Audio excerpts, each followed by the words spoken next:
إن الحمد لله نحمده ونستعينه ونستغفره ونعوذ بالله من شرور أنفسنا ومن سيئات أعمالنا من يهده الله فلا مضل له ومن يضلل فلا هادي له أشهد أن لا إله إلا الله وحده لا شريك له وأشهد أن محمدا عبده ورسوله لا نبي بعد ما بعد فإن أصدق الحديث كتاب الله وخير الهدى هدى محمد صلى الله عليه وسلم وشر الأمور محدثاتها فإن كل محدثة بدعة وكل بدعة ضلالة وكل ضلالة في النار. Ikhwani a'azani Allah wa iyyakum. Kembali kita memuji Allah Subhanahu wa taala di sebuah hari yang mubarakah ini guna bersama-sama mencari keridhaannya dalam rangka talabul ilmi dan terkhusus terkait dengan ilmu-ilmu Al-Quran. Kemudian senantiasa marilah kita bersalawat kepada baginda Rasulullah sallallahu alaihi wasallam. Semoga Allah Subhanahu wa taala meneguhkan hati kita untuk senantiasa berada di atas sunnah-sunnah beliau hingga ajal menjemput kita. Ikhwani a'azanallahu wa iyyakum. Di subuh hari ini insyaallah kita akan mulai dengan daurah yang baru. Adapun wakaf dan ibtida insyaallah kita lanjut di sore hari setelah asar. Untuk subuh hari ini sampai menjelang syuruk atau waktu syuruk kurang lebih, dan insyaallah nanti dilanjut di jam 9 ya. Fauzan, jam 9 atau 9.30? 9. Nah, insyaallah nanti dilanjut jam 9. Jadi tema daurah kita pagi hari ini adalah pengantar ilmu qiraat atau mengenal qiraah asyarah ya. Jadi ini sekedar muqaddimah dan insyaallah nanti akan banyak praktek. Jadi kita akan secara ringkas menyebutkan satu persatu dari qiraah yang ada selain dari qiraah Imam Asim yang sudah masyhur, yang sudah ma'ruf di telinga kita. Baik, untuk mengawali daurah ini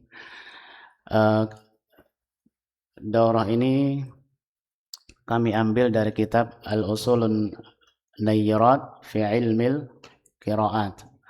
Al-Usulun Nayyirat fi Ilmil Qiraat yang ditulis yang disusun oleh Syekhah, ya, seorang wanita, Syekhah Asma bintu Ashur. Untuk mengawali daurah ini kita akan sebutkan beberapa muqaddimah dari ilmu qiraat. Yang pertama, pengertian ilmu qiraat. Ya, kita di sini sebutkan apa yang disebutkan oleh Al-Imam Ibnul Jazari, bahwasanya ilmu qiraat adalah ilmu yang dengannya seseorang mengetahui perbedaan dalam membaca Al-Quran. Jadi ilmu yang dengannya diketahui perbedaan bacaan di dalam Al-Quran. Nah, ini secara umum pengertiannya seperti ini. Jadi ketika kita mempelajari ilmu qiraat, kita akan mengetahui perbedaan bacaan antara satu riwayah dengan riwayah yang lain, antara satu qiraah dengan qiraah yang lain. Kemudian sumber dari ilmu ini adalah tentunya dari Alkitab, dari As-Sunnah ya, dari As-Sunnah dan ijma ya. Ini sumber utama dari ilmu ini. Jadi tentunya seperti ilmu-ilmu yang lain seperti ilmu tajwid atau ilmu qiraah itu tentunya belum ada di zaman Nabi ya, tapi secara praktek, secara tatbik, secara amali itu sudah ada sejak zaman Nabi Sallallahu Alaihi Wasallam beserta para sahabat radhiyallahu anhum. Ya, ilmu tajwid secara praktek, secara amali itu sudah ada sejak zaman Nabi. Begitu pula ilmu qiraat sudah ada sejak zaman Nabi Sallallahu Alaihi Wasallam. Akan tetapi disusun berdasarkan ilmu secara terstruktur itu baru muncul di belakang hari. Nah, kemudian perkembangan ya awal mula ya perkembangan ilmu ini kita akan sebutkan sebuah hadis yang dikeluarkan oleh Muslim dalam sahihnya yang diriwayatkan oleh sahabat Ubay bin Ka'ab bahwasanya anna Nabiy sallallahu alaihi wasallam kana 'inda adatu bani Ghifar qala fa'atahu Jibril alaihi salam faqala inna Allah ya'muruka an tuqri'a ummataka al-Qur'an ala harfin. Suatu ketika Rasulullah sallallahu alaihi wasallam sebagaimana yang disebutkan diriwayatkan oleh sahabat Ubay bin Ka'ab, beliau pernah berada di sebuah udot. Udot itu seperti saluran ya, saluran kecil atau kanal lah, atau saluran kecil tempat mengalirnya air di Bani Ghifar. Kemudian beliau menyebutkan fa'atahu Jibril. Kemudian Jibril mendatangi beliau sallallahu alaihi wasallam. Faqala, kemudian Jibril mengatakan, innallaha ya'muruka an tuqri'a ummataka al-Qur'an ala harfin. Sesungguhnya Allah Subhanahu wa taala memerintahkanmu untuk mengajarkan umatmu Al-Qur'an dengan satu huruf. Faqala, kemudian Nabi pun mengatakan, as'alullah ma'afatahu wa maghfiratah. Saya meminta kepada Allah Subhanahu wa taala kemaafan dan ampunan darinya. Wa inna ummati la tatiqu dzalik. Sungguhnya umatku tidak akan mampu hanya dengan satu huruf saja. Iya, karena umatnya Nabi itu banyak. Bersuku-suku, berqabilah, banyak suku. Ya, jadi kalau Al-Qur'an dipatenkan harus dibaca dengan satu bentuk saja, satu huruf saja, maka tidak akan mampu. Nah, di sini Rasulullah istilahnya mengadu, ya. Wa inna ummati la tatiqu dzalik. Sungguhnya umatku tidak akan mampu membaca Al-Qur'an hanya dengan satu huruf. Tsumma atahu tsaniyah. Kemudian Jibril mendatangi beliau sallallahu alaihi wasallam kedua kalinya. Faqala innallaha ya'muruka an tuqri'a ummataka ala harfain. Sungguhnya Allah Subhanahu wa taala memerintahkan umatmu untuk mengajarkan umatmu Al-Qur'an ala harfain, dua huruf. Faqala as'alullaha ma'afatahu wa maghfiratah. Saya meminta kepada Allah Subhanahu wa taala kemaafan dan ampunannya. Wa inna ummati la tatiqu dzalik. Sungguhnya umatku tidak akan mampu dengan dua huruf. Summa ja'ahu tsalitsah. Kemudian datang yang ketiga kalinya dengan perkataan yang sama dan mengatakan innallaha ya'muruka an tuqri'a ummataka al-Qur'an ala thalathati ahruf. Ya, tiga huruf. Allah merintahkan kepadamu Muhammad sallallahu alaihi wasallam mengajarkan umatmu Al-Qur'an tiga huruf. Faqala as'alullaha ma'afatahu wa maghfiratah. Saya meminta kepada Allah Subhanahu wa taala kemaafan dan ampunannya. Wa inna ummati la tatiqu dzalik. Sungguhnya umatku tidak akan mampu dengan tiga huruf saja. Tsumma ja'ahu rabi'ah. Kemudian datang yang keempat kalinya dengan perkataan yang sama sampai 7 huruf. Innallaha ya'muruka an tuqri'a ummatakal Qur'an ala sab'ati ahruf. Sungguhnya Allah Subhanahu wa taala memerintahkan agar engkau mengajarkan Al-Qur'an kepada umatmu ala sab'ati ahruf, ya, yaitu 7 huruf. Fa ayyuma harfin qara'u alaihi faqad asabu. Maka huruf manapun yang engkau ajarkan kepada mereka dan mereka membacanya dengan huruf-huruf yang engkau ajarkan tersebut, faqad asabu. Mereka sudah berada di atas kebenaran. Artinya itu sudah masuk bagian dari Al-Qur'an. Nah, para ulama berbeda pendapat tentang makna huruf. Jadi Al-Qur'an itu unzil Al-Qur'an ala sab'ati ahruf. Al-Quran itu diturunkan dalam bentuk 7 huruf. Nah, sab'ah ahruf, 7 huruf ini, para ulama berbeda pendapat tentang maknanya. Dan insya Allah makna yang paling kuat adalah 7 lahjah. Ya, 7 dialek. Ya, dia waktu itu kaum muslimin itu tidak cuma dari kabilah atau suku Quraisy. Ya banyak. Nah, jadi Al-Quran itu tidak hanya bisa dibaca dengan dialeknya Quraisy. Karena kalau cuma satu dialek saja, maka suku yang lain akan kesusahan untuk membaca Al-Quran. Ya, jadi Al-Quran itu awalnya diturunkan dalam bentuk 7 huruf. Nah, kemudian para sahabat ridwanullah alaihim jami'ah itu bertalaki mengambil Al-Quran dari Nabi sesuai dengan dialek-dialek mereka. Iya. Ya, saya teringat dengan sebuah hadisnya Hisham kalau tidak salah. Ketika itu beliau mengimami sholat. Di belakangnya ada Umar bin Khattab. Beliau waktu itu membaca Tabarakalladzi nazzala al-furqana ala 'abdihi liyakuna lil 'alamin nadhira. Nadhira, bukan nadhira, nadhira. Umar yang menjadi makmum waktu itu geram dia.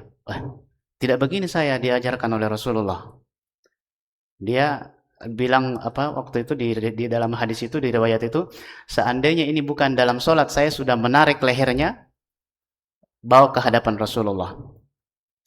Tapi dia bisa menahan dirinya. Ya, kita ketahui bahwasanya Umar ini adalah orang yang paling tinggi girahnya terhadap agama. Ya, jadi ketika ada terjadi penyimpangan yang dia ketahui dalam agama, pasti dia akan membelanya. Ya, apalagi ini terkait dengan Al-Quran. Jadi akhirnya Umar menahannya sampai selesai salat. Begitu salam ditarik. Ditariklah si Hisham ini ke hadapan Rasulullah.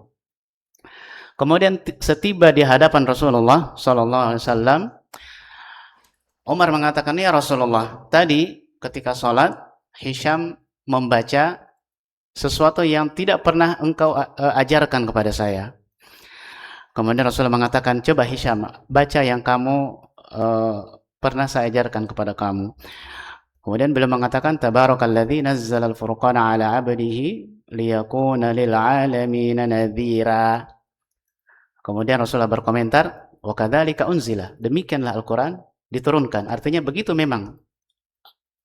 memang diturunkan. Begitu memang bunyinya atau cara bacanya, atau Al-Quran itu demikianlah diturunkan. Kemudian Rasulullah mengatakan, "Wahai Umar, coba baca yang pernah kamu pelajari." Kemudian Umar mengatakan, "Tabarakalladzi nazzala al-furqana ala 'abdihi liyakuna lil 'alamin nadhira." Nadhira. Kalau Hisham tadi nadhira, Umar nadhira. Kemudian Rasulullah sallallahu alaihi wasallam berkomentar, "Wa kadzalika unzila."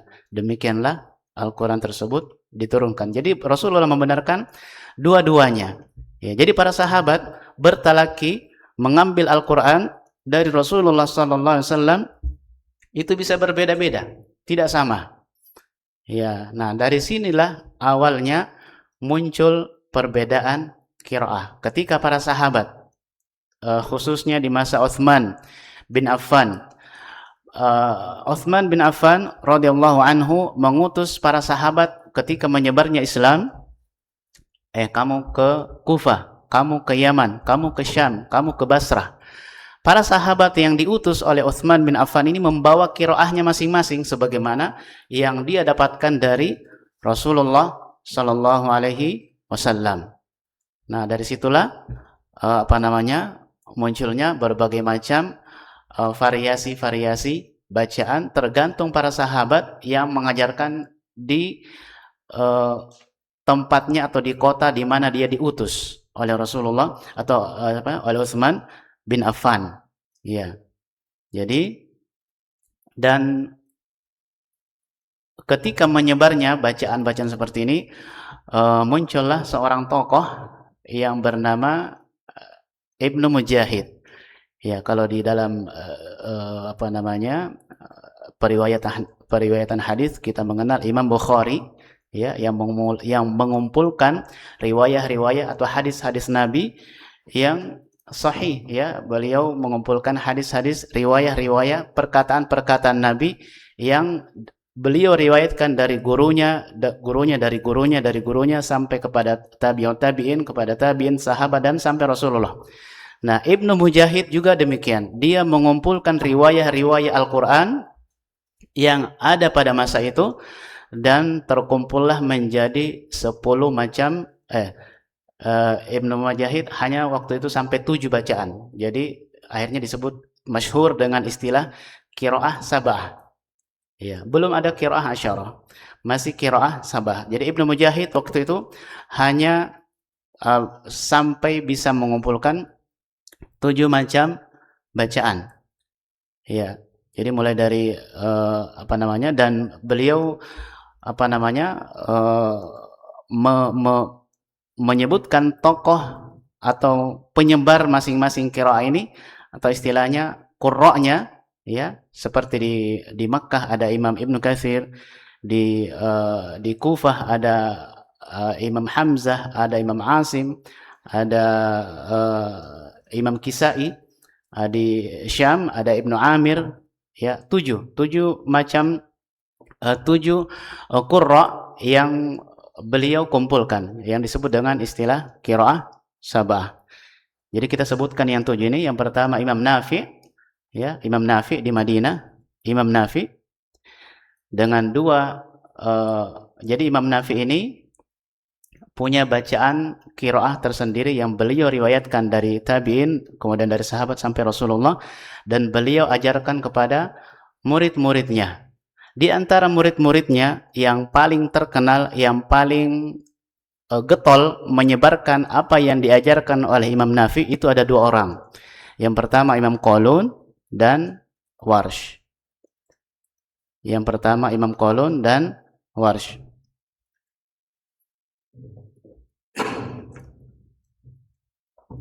Jadi Imam Ibnu Mujahid itu mengumpulkan 7 tokoh penyebar Al-Quran yang disebut dengan A'immatul Qurra.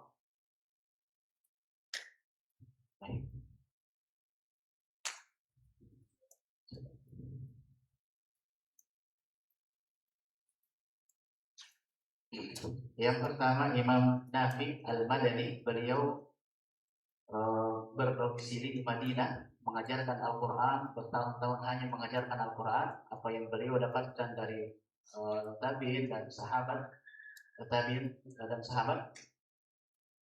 Beliau bermukim di Madinah mengajarkan Al-Quran ke siapa saja yang datang ke beliau untuk bertalaki.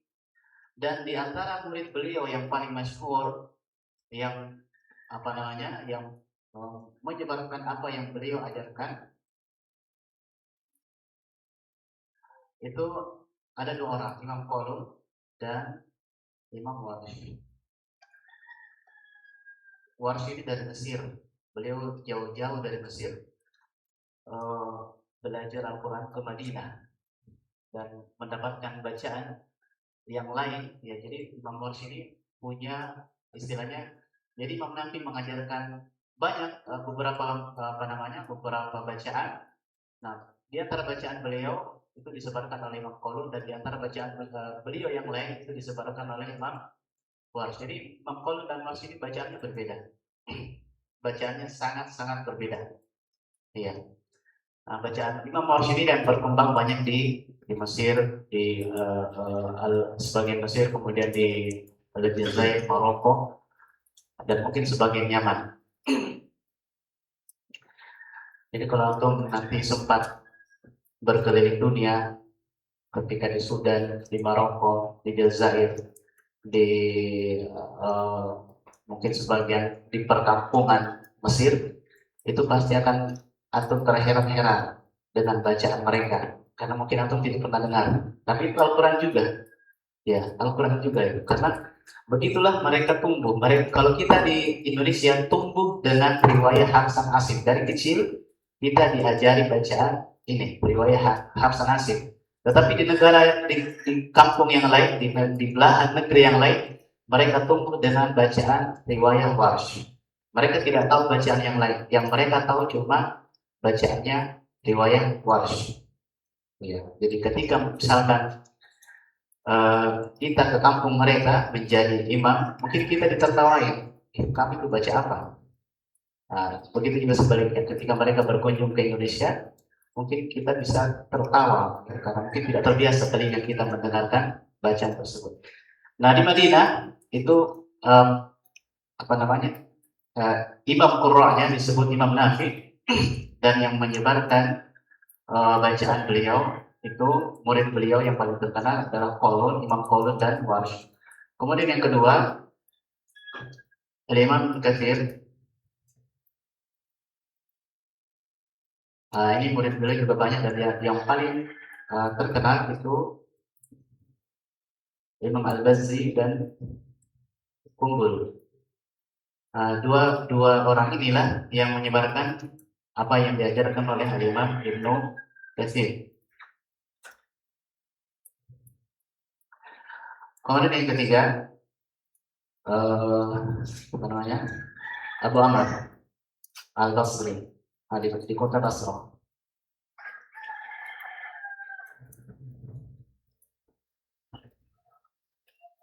Itu ada dua murid beliau yang meriwayatkan Al-Quran dari beliau. Jadi yang kedua ini disebut rawi, yang apa namanya, Imam Qurra ini disebut qori. Ya, qori ini rawinya. Ya, itu istilah yang harus kita ketahui dalam ilmu qiraat. Murid pertama atau rawi beliau yang pertama Imam Ad-Duri, kemudian yang kedua As-Susi. Ya, ini riwayat As-Susi ini juga bacaannya unik ya. Bacaannya itu unik.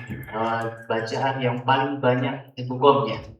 Jadi setiap riwayat ini punya keunikan tersendiri. Dia punya keunikan tersendiri, dan insya Allah nanti kita pelajari. Yang ketiga, Ibnu Amir Asy-Syami. Beliau punya rawi yang bernama Hisham dan Ibnu Dhafwan.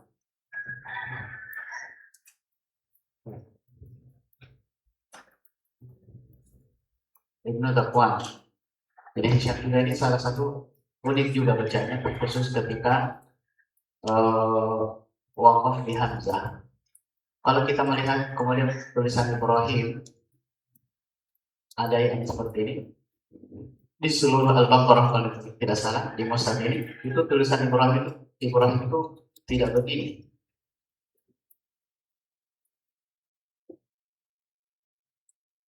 Dia nyambung begini. Nah, itu mengisyaratkan bahwasanya di qiraah yang lain, khususnya Hisham, dia membaca Ibrahim. Iya, itu di Mushaf itu sebenarnya sudah ada banyak kode-kode. Misalkan Malik Yaumiddin. Di Mushaf kita tulisannya begini ya. Coba lihat di surah Al-Fatihah.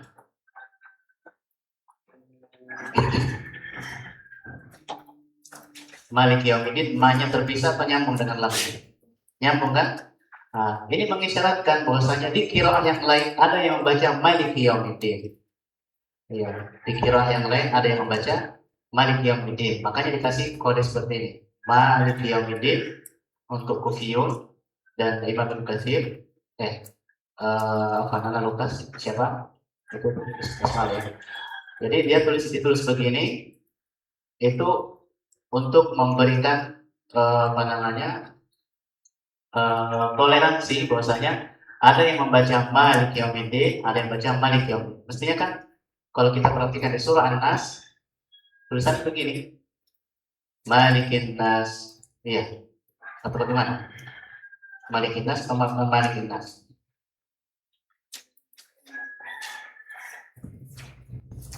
Malikin Nas, nyambung. Ya, berarti dia cuma satu bacaan saja, Malikin Nas. Misalkan Qul, Qala, pernah lihat tidak? Qala, tapi begini dia tulisannya. Pernah lihat? Ada yang pernah dapat? Dia bacaannya qala, tapi dia tulisannya nyambung. Qala secara umum kan begini, ada alifnya tertulis. Tapi ada di Al-Quran itu, khususnya di mushaf kita, dia bacanya qala tapi tulisannya nyambung. Jadi dia di qala. Nah, itu mengisyaratkan bahwasanya di riwayat yang lain ada yang membaca dengan qul. Iya, seperti itu dan seterusnya. Nah, yang kelima, Imam Asim ya dengan dua rawinya, Syu'bah dan Hafs. Yang keenam, Imam Hamzah dengan dua rawinya, Ibnu Khalaf dan Khallal. Yang ketujuh, Al-Kisai dengan dua rawinya itu siapa namanya, Abdul Harith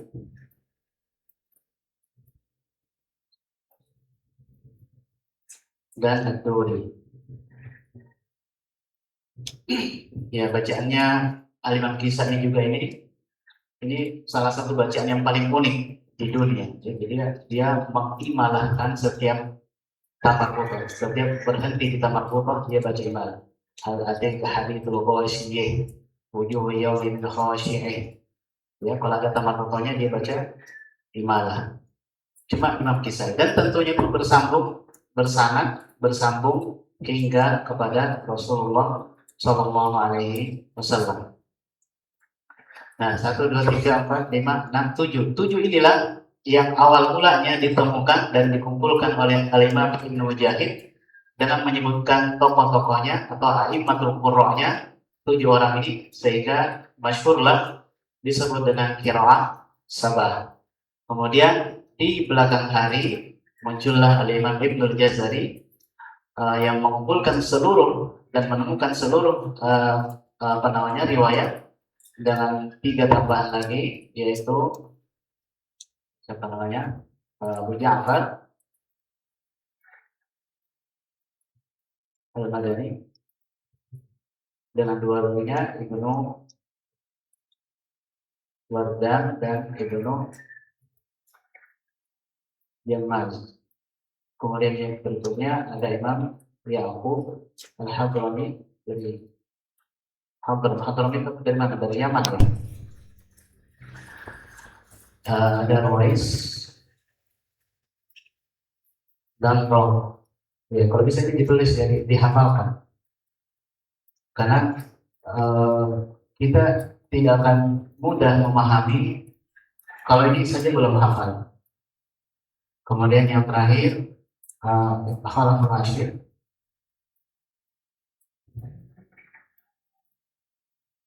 Khalaf Rashid, Ishaq dan Idris. Lengkap totalnya 10 qurra atau 10 qiraah yang dikumpulkan Al-Imam Ibnu Mujahid dan Al-Imam Ibnul Jazari, dan semuanya adalah qiraah asyarah mutawatirah. Mutawatirah itu maksudnya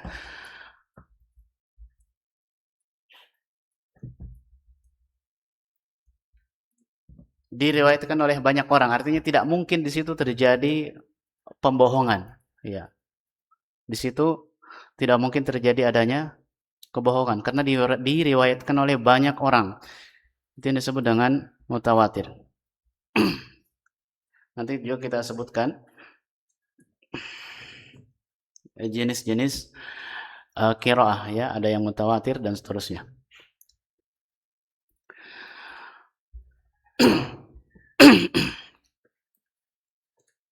Baik.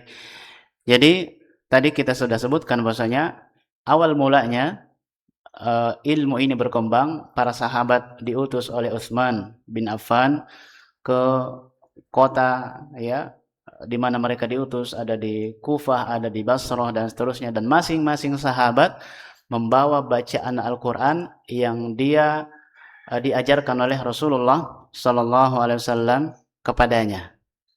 Setiap sahabat membawa bacaan Al-Quran yang dia dapatkan dari Rasulullah SAW, dan setiap sahabat itu ya tentunya tidak sama semuanya ya ketika bertalaki kepada Rasulullah Sallallahu Alaihi Wasallam. Baik, kita lanjutkan. Kita sudah sebutkan sebelumnya bahwasanya sumber ilmu ini adalah bersumber dari as-sunnah dan ijma. Nah, kita akan sebutkan di antara asar bahwasanya Al-Quran ini adalah merupakan istilahnya sunnatun muttaba'ah. Artinya merupakan sunnah yang turun-temurun diwariskan. Iya. Jadi para imam qurra itu mendapatkan bacaan dari gurunya, dari tabi'in, ada yang dari sahabat, ada yang dari tabi'in, sampai kepada Rasulullah, dan mereka mewariskan kepada murid-muridnya, ya, para rawi ini mewariskan lagi kepada murid-muridnya, kepada murid-muridnya, kepada murid-muridnya, sampai kepada kita. Ya, sampai kepada orang yang mewarisi bacaan tersebut. Ya. Kita sebenarnya ya guru-guru kita ya, katakanlah guru kita yang mengajar waktu kita kecil dan seterusnya itu bersanad, maksudnya cuman mungkin tidak ketahuan sanadnya kemana ya, siapa gurunya siapa, tidak ketahuan. Nah, jadi itu saja bedanya. Ada yang ketahuan sanatnya, dia belajar kemana, ada yang tidak ketahuan. Yang tercatat, yang ketahuan itu yang tercatat. Oh, misalkan ana belajar kepada Syekh Fulan, kemudian Syekh Fulan belajar kepada syekhnya, syekhnya belajar kepada sampai pada bersambung kepada Rasulullah SAW. Ya, itu yang tercatat, yang ketahuan dan dituangkan dalam bentuk ijazah. Nah, ada juga yang tidak ketahuan, yang tidak tidak jelas dan tidak terdeteksi. Iya, tapi intinya semuanya insya Allah kita ada sanadnya. Cuman bedanya ada yang nyambung, mungkin sanadnya, ada yang tidak nyambung, ada yang terdeteksi, ada yang tidak terdeteksi. Nah, kita sebutkan bahwasanya Al-Quran ini atau bacaan Al-Quran ini adalah sunnatun muttaba'ah, merupakan sunnah yang diwariskan turun temurun. Oleh karenanya Abdullah bin Mas'ud radhiyallahu anhu pernah mengisyaratkan dengan perkataannya, la takhtalifu fil Quran wa la tatanaza'u fi. Janganlah kalian saling silang pendapat tentang Al-Quran, wa la tatanaza'u fihi, dan janganlah kalian saling berbantah-bantahan di dalamnya. Fa innahu la yakhtalifu wa la yatasaqat. Karena Al-Quran itu tidak akan berbeda satu sama lain dan tidak menjatuhkan satu sama lain. Antara satu bacaan dengan bacaan yang lain itu saling menguatkan. Ya, saling menguatkan. Ibaratnya apa ya? Puzzle, tahu puzzle? Apa itu? Ya, gambar utuh kemudian dipecah-pecah. Nah, ketika gambar itu dipecah-pecah kemudian kita gabungkan lagi pecahan-pecahan dari gambar tersebut, barulah kita bisa melihat gambaran utuhnya. Nah, begitulah kira-kira kalau kita mempelajari qiraah asyarah. Ketika kita sudah mempelajari qiraah asyarah, kita sudah mendapatkan gambaran utuhnya. Oh, ternyata Al-Quran ini seperti ini bacaannya. Ya, tidak cuma dengan satu bacaan. Dan antara satu bacaan dengan bacaan yang lain itu saling menguatkan. Ya, tidak saling menjatuhkan, tidak, saling menguatkan. Ada yang membaca Ridwan, ada yang membaca Rudwan, ada yang membaca Sya'ah, ada yang membaca Syi'ah, ada yang membaca Ja'ah, ada yang membaca Ji'ah, dan seterusnya. Jadi bukan tidak saling menyalahkan dan tidak saling menjatuhkan, tetapi saling menguatkan satu sama lain. Bahkan nanti insya Allah kita sebutkan saling memberikan penafsiran ya untuk melengkapi, diantaranya karena dengan adanya perbedaan bacaan ini, diantaranya adalah untuk melengkapi makna tafsir dari sebuah ayat. Kemudian kita sebutkan di sini bahwasanya wajibnya kita mengikuti bacaan-bacaan atau membaca Al-Quran. Wajibnya kita membaca Al-Quran sesuai dengan apa yang apa yang sampai kepada kita atau apa yang telah diajarkan kepada kita, tentunya sesuai apa yang diajarkan oleh Rasulullah SAW turun-temurun sampai kepada para a'immatul qurra atau para ulama yang takhasus di bidang ini. Kita sebutkan di sini asar dari Abdullah bin Mas'ud dari sahabat Ali, beliau mengatakan, inna Rasulullah sallallahu alaihi wasallam ya'murukum ay yukri'a kulla rajulin minkum kama alima.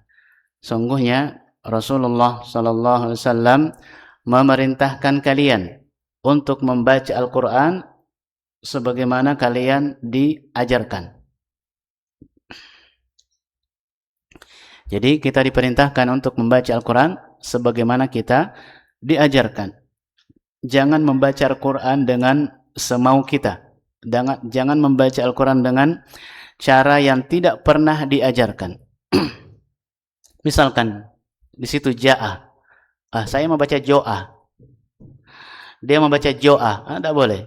Al-Quran itu harus dibaca sebagaimana kita dapatkan, sebagaimana yang sampai kepada kita. Yang sampai kepada kita ja'a dan ja'a. Tidak ada ju'a, tidak ada jo'a. Ya, itu yang dimaksud. Kemudian Hammad bin Ibrahim mengatakan, Abdullah bin Mas'ud mengatakan, ittabi'u wa la tabtadi'u. Ya. Ikuti saja, wa la tabtadi'u. Jangan berbuat bid'ah, jangan mengada-ada. Ya, jangan bikin hal-hal yang baru. Ittabi'u wa la tabtadi'u. Ikuti saja, ya, apa yang diajarkan kepada kalian, wala tabtadi'u, dan jangan mengada-ada, jangan membuat hal-hal yang baru, yang aneh-aneh, ya. Faqad kufitum, karena sungguhnya kalian telah dicukupkan, ya. Jadi kita beragama ini sebenarnya simpel, ya. Kita beragama Islam ini, menjalankan agama Islam ini sebenarnya sangat simpel. Kita cuma sekedar ikut saja apa yang diajarkan dan dituangkan oleh Nabi SAW dalam sabda-sabda beliau, ajaran-ajaran beliau, kita ikuti. Ya, terkait dengan Al-Quran juga demikian. Ittabi'u wa la tabtadi'u faqad kufitum. Ikuti saja apa yang sudah diajarkan kepada kalian. Jangan bikin hal-hal yang baru. Ya. Kemudian dari sahabat Urwah bin Zubair, ya, beliau mengatakan, innama qiraatul Quran sunnatun minas sunan faqra'uhu kama uqri'tumuh. Ya, sungguhnya bacaan Al-Quran itu adalah merupakan bagian daripada sunnah, maka bacalah sebagaimana apa yang telah diajarkan kepada kalian. Kemudian dari Syubal bin Abbad, dia mengatakan, dari Syubal bin Abbad, dia mengatakan, kana Ibnu Muhaisin ya Ibnu Katsir yaqra'an. Ibnu Muhaisin dan Ibnu Katsir itu membaca anuhkum, anushkur, qalatu khruj, ya, qala rabbuhkum, rabbun surni. Ya, kalau biasanya kita kan Rabbi yang surni, qalati khruja, qala rabbihkum, bukan qala rabbuhkum, atau wa anihkum, bukan wa anuhkum. Kemudian Syubul bin Ibad mengatakan ini, dia mengomentari Ibnu Katsir atau Ibnu Muhaisin ketika membaca seperti ini, beliau mengatakan orang Arab tidak membaca seperti ini. Maka dibalaslah komentar tersebut oleh Ibnu Katsir dengan mengatakan, sesungguhnya nahwu itu tidak boleh masuk dalam perkara bacaan Al-Quran, karena kami mendengarkan sahabat atau yang mengajarkan kepada kami demikianlah. Jadi mereka mendengarkan langsung, yang mengajarkan kepada mereka, yakni para sahabat, membaca dengan wa anuhkum. Ya, kalau kita membaca wa anihkum, ya. Jadi kedua bacaan ini itu sahih. Ya, boleh dibaca. Jadi kadang ada beberapa hal di dalam Al-Qur'an itu kadang sepertinya tidak sesuai dengan kaidah nahwu. Iya. Tetapi Al-Qur'an tidak mengikuti kaidah nahwu. Mestinya nahwu lah yang mengikuti Al-Qur'an. Ya, bukan Al-Qur'an yang mengikuti kaidah nahwu. Baik, selanjutnya kita akan menyebutkan macam-macam qiraat. Ya, macam-macam qiraat. Yang pertama, ada qiraah yang mutawatir. Ya, qiraah yang mutawatir. Bagaimana qiraah yang mutawatir ini? Tentunya bacaan yang diriwayatkan oleh banyak orang, ya, banyak sahabat, ya, dinukilkan oleh banyak orang, dan seluruh istilahnya kaum muslimin atau a'immatul qurra sepakat, ya, sepakat terhadap bacaan tersebut, ya. Tentunya yang kita sebutkan tadi 10 qurra tadi itu semuanya sepakat. Artinya ketika ada bacaan yang tidak diajarkan oleh 10 qurra tadi, maka bisa dipastikan bacaan tersebut bukan bacaan yang mutawatir. Ini yang pertama. Yang kedua, ada yang disebut dengan bacaan ahad. Bacaan ahad ini dia dinukilkan oleh atau diriwayatkan oleh seorang saja. Ya. Meskipun secara lafaz itu mencocoki dengan kaidah bahasa Arab, ya. Meskipun secara lafaz dia mencocoki dengan bahasa Arab, tetapi karena dia dinukilkan atau diriwayatkan dari jalur ahad atau jalur satu orang saja, maka dia tidak bisa dianggap sebagai Al-Qur'an. Iya, tidak bisa dianggap sebagai Al-Qur'an. Artinya ketika membacanya dia tidak mendapatkan pahala dan tidak dianggap beribadah ketika membacanya. Al-Qur'an yang kita baca, al-muta'abbadu bitilawati. Seseorang dianggap beribadah ketika membaca Al-Qur'an. Ya. Nah, bacaan ahad ini ketika seseorang membacanya, dia tidak dianggap beribadah karena dia bukan Al-Qur'an. Meskipun secara lafaz dia mencocoki kaidah bahasa Arab. Di sini disebutkan contoh qiraah yang dibaca oleh Abdullah bin Mas'ud dan Abu Darda. Ya. Pada ayat wa ma khalaqadz dzakara wal unsa, beliau membaca wadz-dzakaru wal unsa. Ini tidak mutawatir riwayatnya. Ya. Cuma beliau berdua yang meriwayatkan. Ya, tidak mutawatir. Artinya tidak umum, ya. Semuanya membaca wa ma khalaqadz dzakara wal unsa, dia membaca wadz-dzakaru wal unsa. Kemudian contoh lain di surah Al-Kahfi. Di surah Al-Kahfi siapa yang bisa sambung? Wa kana wara'ahum malikun. Apa sambungannya? Biasa membaca surah Al-Kahfi setiap hari Jumat? Kalau kita terbiasa membaca surah Al-Kahfi setiap Jumat, meskipun tidak ada niat untuk menghafalnya, mau nggak mau pasti hafal. Seperti masyarakat yang terbiasa membaca surah Yasin setiap malam Jumat. Dia tidak ada niat untuk menghafal, tapi tiap malam Jumat selama bertahun-tahun dia baca, akhirnya hafal di luar kepala. Nah, begitu pula dengan surah Al-Kahfi. Kalau kita baca setiap malam Jumat dibaca, setiap malam Jumat dibaca setahun, 2 tahun, 5 tahun, 10 tahun, lama-lama hafal. Meskipun tidak ada niat membacanya. Di surah Al-Kahfi, Allah Subhanahu wa taala berfirman, ini qiraah yang mutawatir, wa kana wara'ahum malikun ya'khudhu kulla safinatin ghasba. Nah, di qiraahnya Ibnu Abbas diriwayatkan dari beliau membaca Wa kana amamahum. Tadi wara'ahum.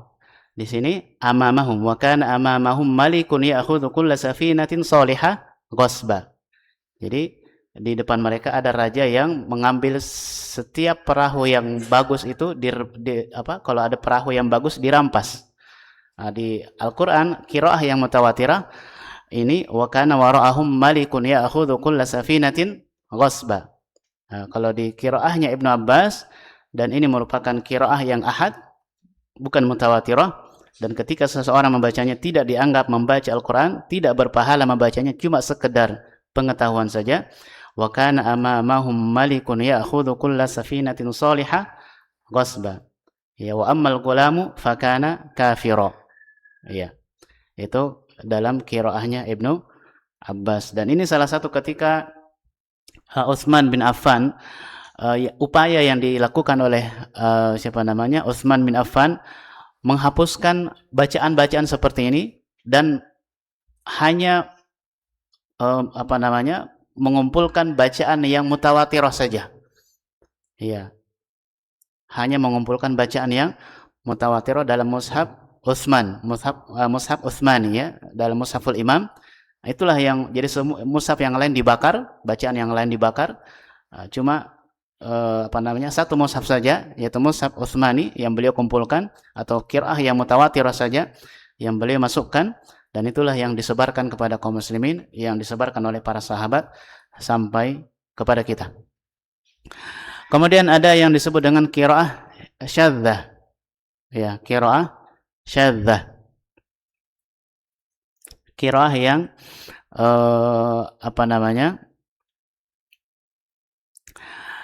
dari sisi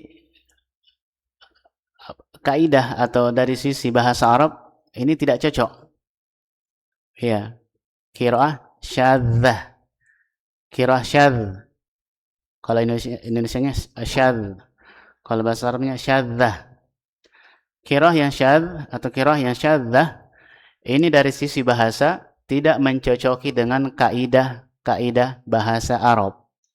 Meskipun ya dari sisi lafaz itu bisa saja, ya, dari sisi lafaz mencocoki dengan bahasa Arab.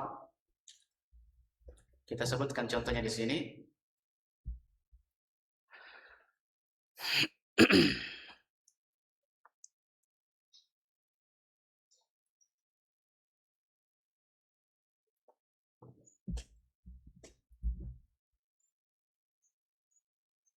Misalkan pada ayat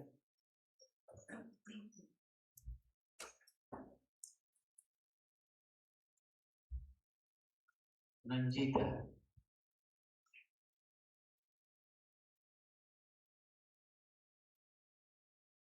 di badanika. Ya, di qiraah yang mutawatirah itu disebutkan pada yauma nunajjika atau nunjika di riwayat lain di badanika litakuna liman khalaqaka ayat. Ya. Di qiraah yang syadzah itu dia sebutkan begini, nunhika. Ini dari sisi lafaz mencocoki bahasa Arab dari sisi lafaz, tapi dari sisi makna, ini maknanya apa? Nggak tahu apa maknanya nunhika. Ya. Jadi itu yang dimaksud dengan qiraah yang syadzah.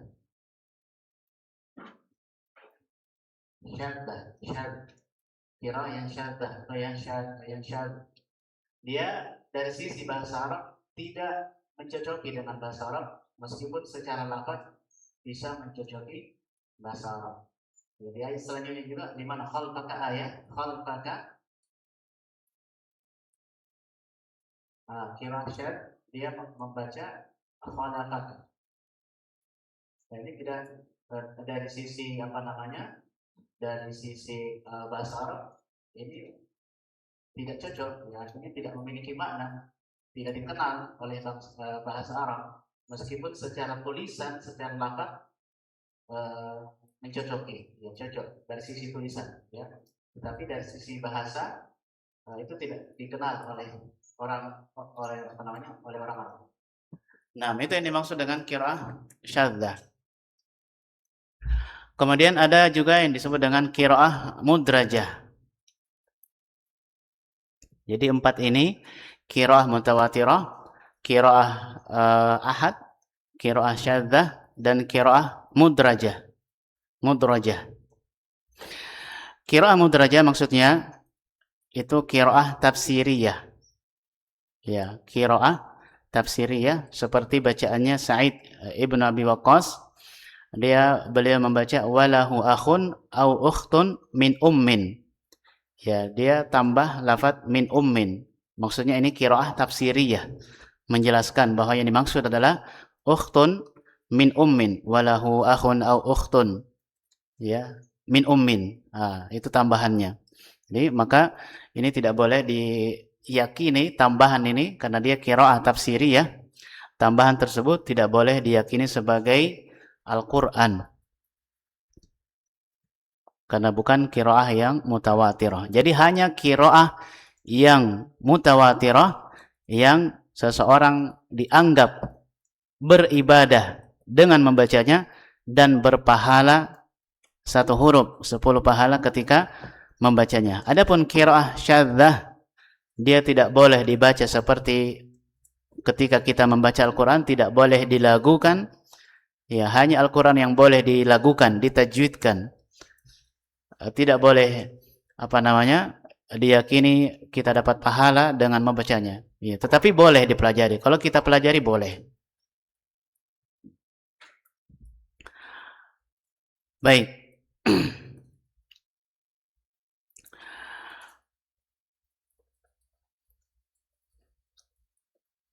Sebelum lanjut, ada yang mau ditanyakan?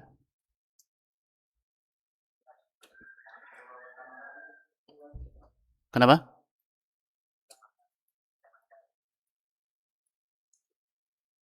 Enggak jelas pertanyaan, coba.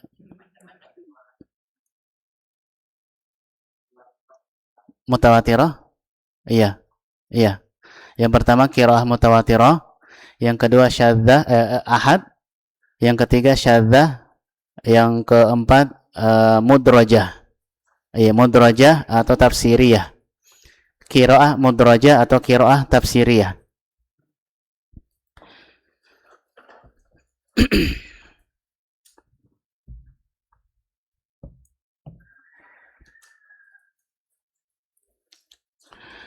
Baik, kita lanjut sebentar. Di antara faidah kita mempelajari atau kita mengetahui adanya khilaf antara satu qurra dengan qurra yang lain, di antara faidahnya adalah untuk mengetahui hukum yang ijma atasnya. Ini di antara faidah. Kita sebutkan contoh firman Allah Subhanahu wa taala, "Faghsilu wujuhakum wa aydiyakum ilal marafiqi wamsahu bi ru'usikum wa arjulakum ilal ka'bain." Wa arjulakum. Nah, Imam Nafi' Ibnu Amir, Imam Nafi' di atas, Ibnu Amir Asy-Syami, Hafs, kemudian Kisai dan Yaqub itu membaca dengan arjula. Iya. Kemudian Ibnu Katsir, Abu Amr, Syu'bah, Hamzah, Abu Ja'far, Khalaful Ashir membaca dengan arjuli. Iya. Ini di surah coba dilihat di surah Al-Maidah ayat 6.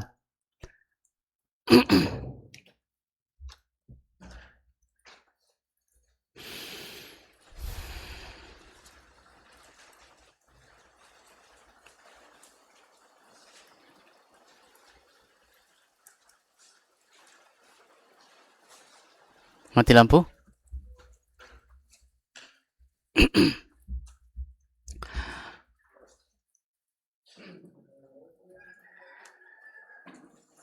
Alhamdulillah. Sudah ketemu? Sudah ketemu ayat 6 surah Al-Maidah. Di situ bacanya apa? Wa arjula atau wa arjuli?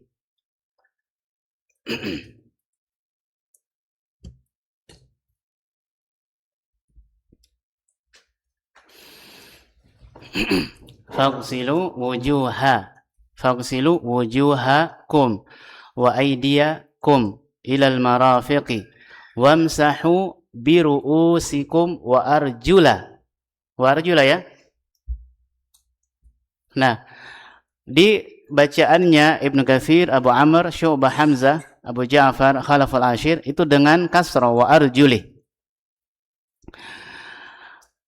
Nah, kita sebutkan tadi bahwasanya di antara faidah adanya perbedaan qiraah ini, maka kita bisa mengetahui bacaan yang hukum yang para ulama ijma atasnya. Ya.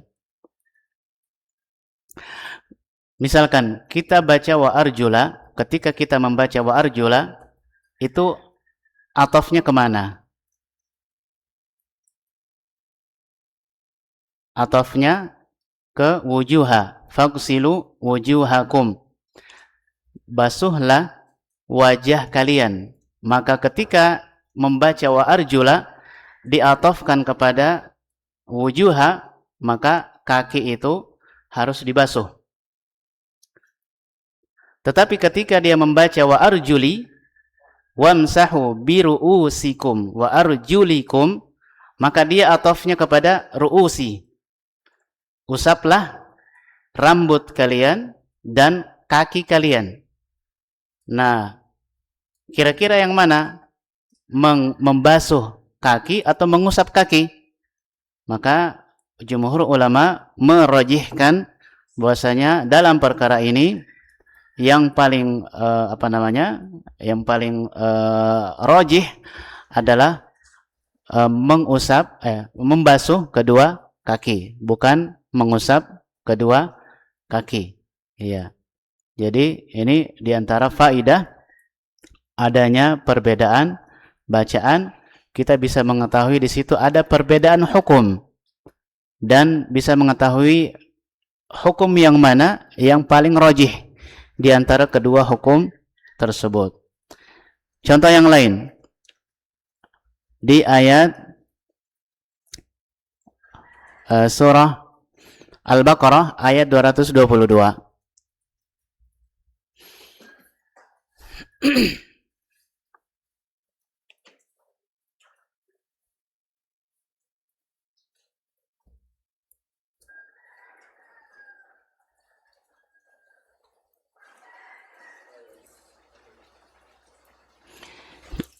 Jadi pendapat yang mengatakan bahwasanya membasuh kedua kaki ini adalah pendapat jumhur.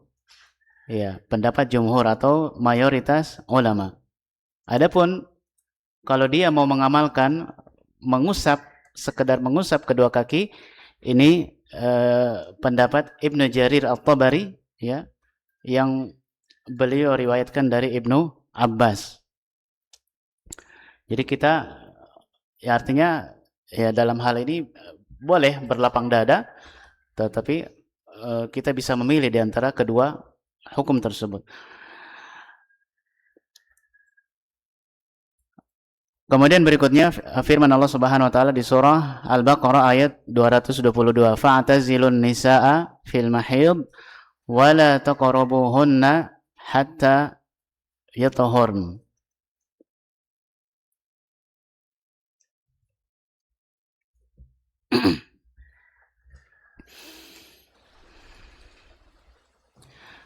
Iya.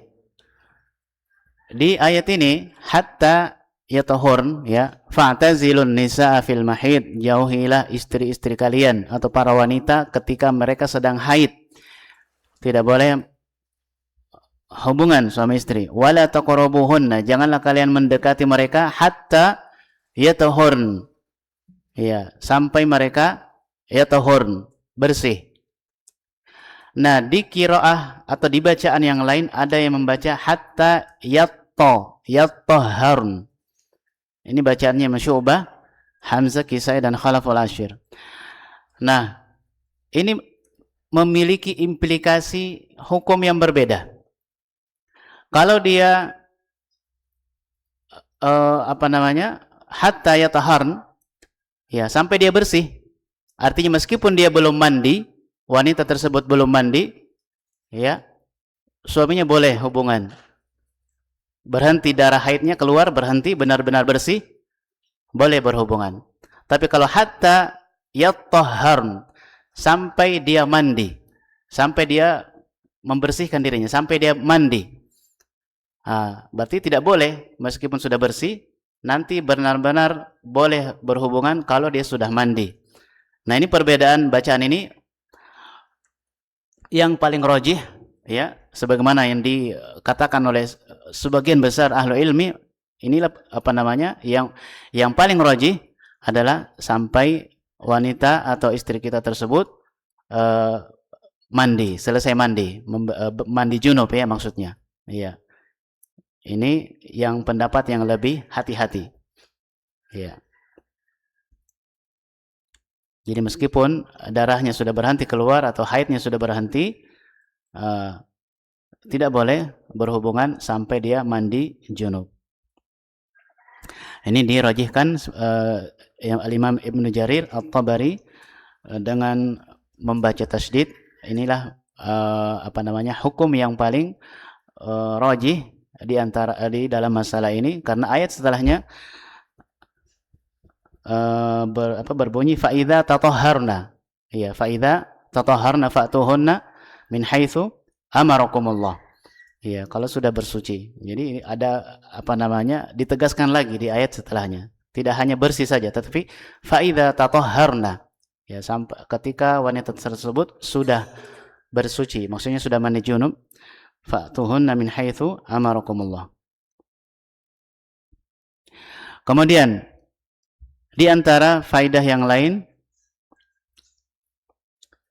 dengan adanya perbedaan bacaan tersebut, kita bisa memahami makna yang tersembunyi. Iya. Tadi kita sebutkan di antara faidahnya, kita bisa memilih di antara dua hukum.